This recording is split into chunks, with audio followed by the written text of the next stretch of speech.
Sebagai informasi, RPP tentang manajemen ASN ini terdiri atas 21 bab dan 312 pasal. Nah, ini artinya RPP ini sebenarnya sudah jadi ya, tinggal tahap uji publik saja setelah itu diluncurkan ke masyarakat ya.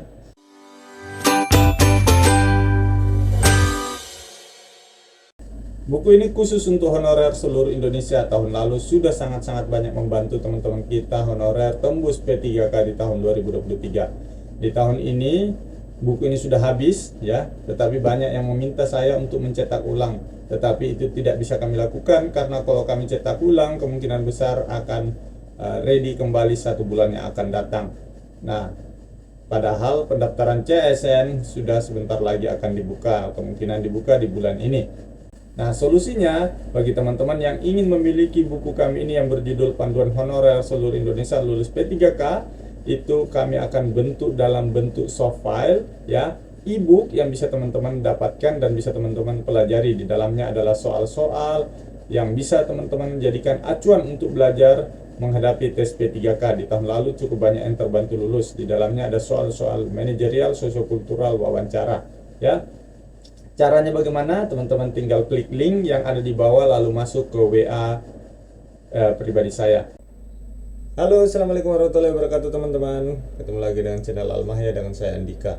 Nah teman-teman, ini ada berita yang cukup menarik ya dari menpan.go.id terkait dengan kelanjutan RPP Manajemen ASN. Seperti kita ketahui bahwa RPP Manajemen ASN ini sangat-sangat ditunggu terbitnya karena disinilah pengaturan teknis terkait bagaimana teman-teman honorer diangkat menjadi ASN. Makanya RPP Manajemen ASN ini sangat-sangat dinantikan kehadirannya ya. Nah, di sini kalau kita lihat beritanya, uji publik RPP Manajemen ASN, Menteri Anas himpun masukan dari akademisi agar lebih komprehensif. Artinya RPP Manajemen ASN ini telah jadi dan sedang masuk dalam tahapan uji publik. Nah, setelah uji publik ini nanti akan ada final RPP Manajemen ASN dan selanjutnya akan ada terbit RPP tersebut. Pertanyaannya, sampai kapan dilakukan uji publik? Karena setahu saya RPP Manajemen ASN ini telah dijanjikan sejak April lalu, tetapi sekarang sudah bulan Juli tetapi belum keluar. Sama halnya dengan pendaftaran CSN yang belum ada kejelasan. Oke, kita simak isi beritanya. Rancangan peraturan pemerintah manajemen aparatur sipil negara akan segera rampung ya. Mengakselerasi hal tersebut, Kementerian Pan-RB bersama BKN menyelenggarakan uji publik di Yogyakarta pada hari Selasa tanggal 2 Juli. Uji publik ini dilakukan untuk menerima tanggapan dan masukan terkait substansi dari para akademisi serta instansi daerah. Sebelumnya, uji publik RPP tentang manajemen ASN ini telah dilakukan di Jakarta dan Bogor. Menpan RB Aswar Anas menyampaikan bahwa uji publik RPP tentang manajemen ASN merupakan wadah untuk memperoleh masukan dari para pemangku kepentingan yang selama ini ada di lapangan, termasuk para akademisi hingga PP yang dihasilkan lebih implementatif, komprehensif, dan bisa menjawab permasalahan yang ada di lapangan, ujarnya. Sebagai informasi, RPP tentang manajemen ASN ini terdiri atas 21 bab dan 312 pasal. Nah, ini artinya RPP ini sebenarnya sudah jadi ya, tinggal tahap uji publik saja setelah itu diluncurkan ke masyarakat ya.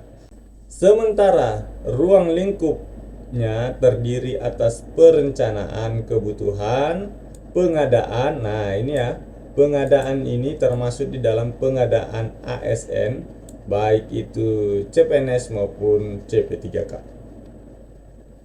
Penguatan budaya kerja dan citra institusi, pengelolaan kinerja, pengembangan talenta dan karir, pengembangan kompetensi, pemberhentian, serta penegakan disiplin. Dalam kesempatan itu, PLT Deputi Bidang SDM Aparatur Kemenpan RB Abdul Hakim menjelaskan hal-hal yang disoroti dalam Undang-Undang Nomor 20 2023 tentang ASN dan akan dirumuskan dalam RPP tentang manajemen ASN.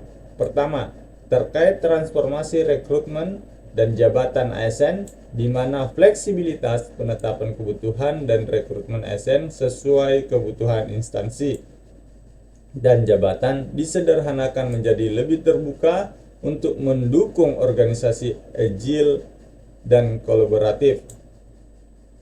Undang-undang dan RPP ini mencoba mengintrodusir human capital management, ungkapnya.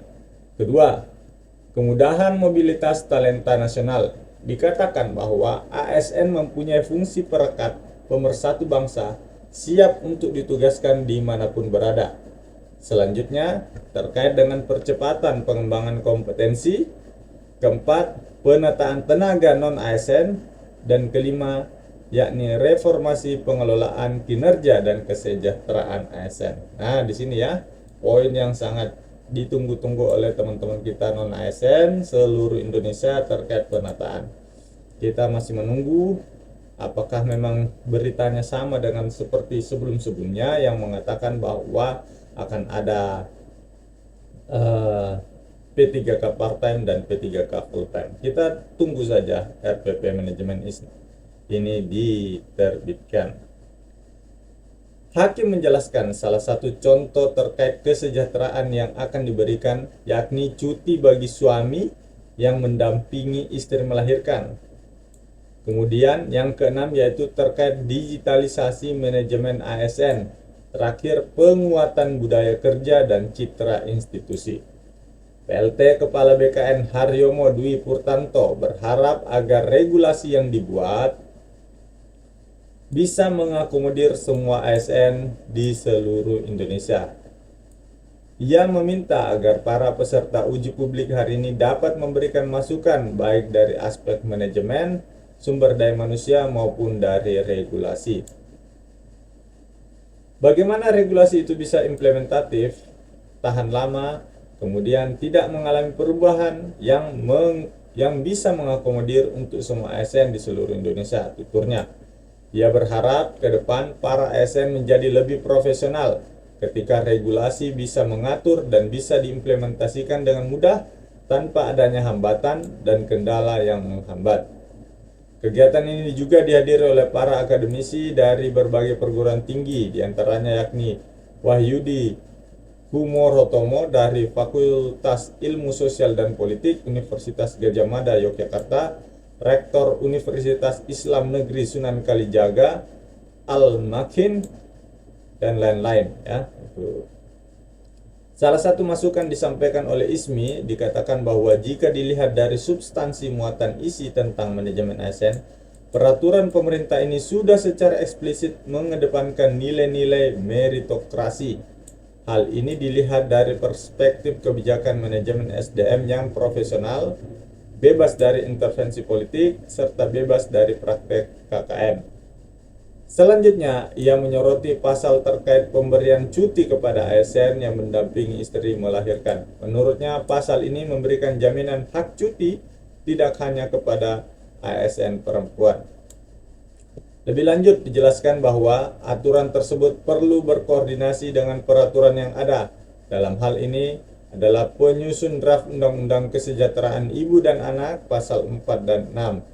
Ia mengusulkan untuk menambah cuti tersebut menjadi 5 hari.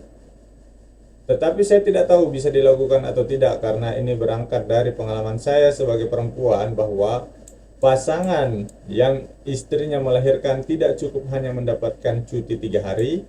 Jadi kalau bisa dinegosiasi paling tidak 5 hari, karena kalau sudah 5 hari ditambah hari Sabtu dan Minggu, saya yakin pasangannya akan semakin bahagia.